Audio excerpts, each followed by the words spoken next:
Hi எல்லாரும் எப்படி இருக்கீங்க? இன்னைக்கு வந்து ஒரு ஸ்பெஷலான நாள். என்னன்னா, பொண்ணு, பேத்திங்கலாம் டெல்லியிலேருந்து வராங்க. அவங்களுக்கு வந்து ஜூன் மாதம் தாங்க லீவு. ஸ்கூல் ஸ்டார்ட் பண்ணிவிட்டு ஜூன் ஃபுல்லும் லீவ் விட்டுருவாங்க. ஜூலையில் தான் ஸ்கூல் ஓப்பன் பண்ணுவாங்க.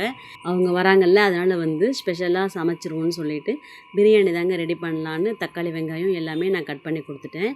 அப்புறம் எறா ரொம்ப பிடிக்கும் பொண்ணுக்கு. அதனால் எறா வாங்கி ஃப்ரை பண்ணிடலான்னு சொல்லிட்டு அதுவும் நல்லா வாஷ் பண்ணி கொடுத்துட்டேன். காலையில் 9:30க்கு ஃப்ளைட்டு, 12:30க்கு ரீச் ஆனாங்க. நான் தான் போய் பிக் பண்ணியிருந்தேன். நீங்கள் போய் கூட்டிகிட்டு வந்துருங்கம்மா, நான் வந்து சமையல்லாம் பண்ணிடுறேன் அப்படின்னு சொல்லியிருந்தாங்க மருமக. சரி ஓகே அப்படின்னு சொல்லிட்டு நான் கிளம்பி போயிருந்தேன். எத்தனை மாதம் கழித்து பார்க்குறேன். பார்த்த உடனே அப்படியே கண்ணே கலங்கிடுச்சுங்க. ஓடி வந்து பேத்தி கட்டி பிடிச்சிக்கிட்டாங்க. சின்னவங்க கொஞ்சம் ஷையாக இருந்தாங்க. அதுக்கப்புறம் வந்து அவளும் நல்லா ஹக் பண்ணிக்கிட்டு சிரிச்சிட்டு இருந்தா. ஃபோனில் அவ்வளோ பேச்சு பேசுவாங்க.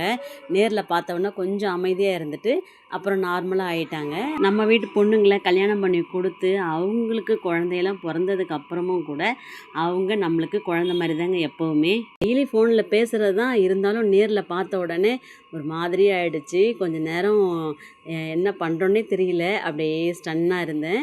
அதுக்கப்புறமா கேப் புக் பண்ணி வந்துட்டோம். வீட்டில் சூப்பராக சமைச்சு வச்சுருந்தாங்க.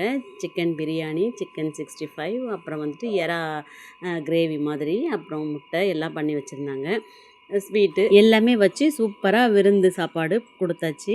இந்த வீக் வேலை கொஞ்சம் அதிகமாக இருக்கிறதுனால மாப்பிள்ளை வர முடியல. அதான் கொஞ்சம் மனசு கஷ்டமாக இருந்துச்சு. நெக்ஸ்ட் வீக் வரேன்னு சொல்லியிருக்காங்க.